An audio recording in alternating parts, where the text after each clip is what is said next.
Joshua chapter 11. Conquest of the north of Canaan. When Yavin king of Hatzor heard of it, he informed Yovav king of Madon, the king of Shimron, the king of Akshaph. The kings to the north, in the hills, in the Arava south of Kinro, in the Shephelah and in the regions of Dor on the west. The Kenani to east and west, the Amori, Hitti, Pritzi and Yevusi in the hills, and the Hivi at the foot of Hermon in the land of Mitzpah.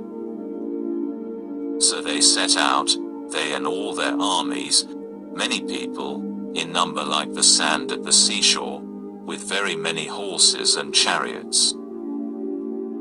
All these kings met together, then came and pitched camp together at the Merom spring, to fight Israel.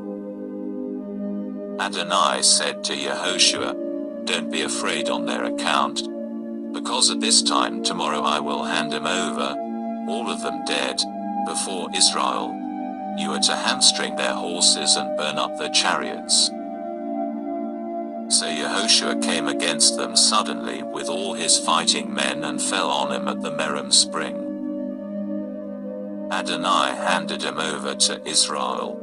They attacked and chased him to Greater Zidon, Misrephoth, Maim and eastward to the Mitzpah valley. They attacked them until none of them was left. Yehoshua did to them what Adonai had ordered. He hamstrung their horses and burned up their chariots. Then Yehoshua turned back and captured Hatzor, striking its king dead with the sword. For in time past Hatzor had been the head of all those kingdoms. They put everyone there to death with the sword, completely destroying them. There was nothing left that breathed, and he burned Hatzor to the ground. Yehoshua captured all the cities of those kings and the kings as well. He defeated them with the sword and completely destroyed them, as Moshe the servant of Adonai had ordered. But as for the cities built on their telephones, Israel burned none of them except Hatzor. Yehoshua did burn that one.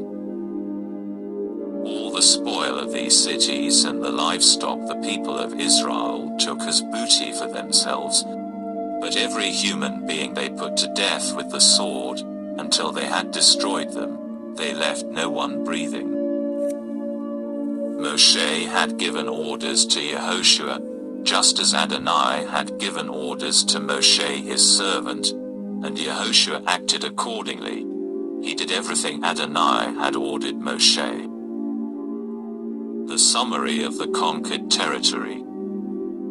So Yehoshua captured all that land, the hills, the Negev, all the land of Goshen, the Shephelah, the Arava and the Israel hills and Shephelah.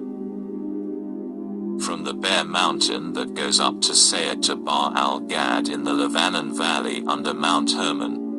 And he took all their kings, struck them and put him to death. Yehoshua made war with all those kings for a long time. Not one city made peace with the people of Israel, except for the Hivi living in Givon. They took everything in battle. For it was Adonai who caused them to harden their hearts and come against Israel in battle, so that they would be utterly destroyed, so that they would not find favor but be destroyed, in keeping with the orders Adonai had given Moshe. Yehoshua at that time came and cut off the Anakim from the land, from Hebron, Devir, Anav and from all the hill country of Yehudah and Israel. Yehoshua utterly destroyed them and their cities. No Anakim were left in the land of the people of Israel. Only in Azar, Gat and Ashdod did some remain. Yehoshua took the whole land, in keeping with all that Adonai had said to Moshe and to Israel according to their divisions into tribes.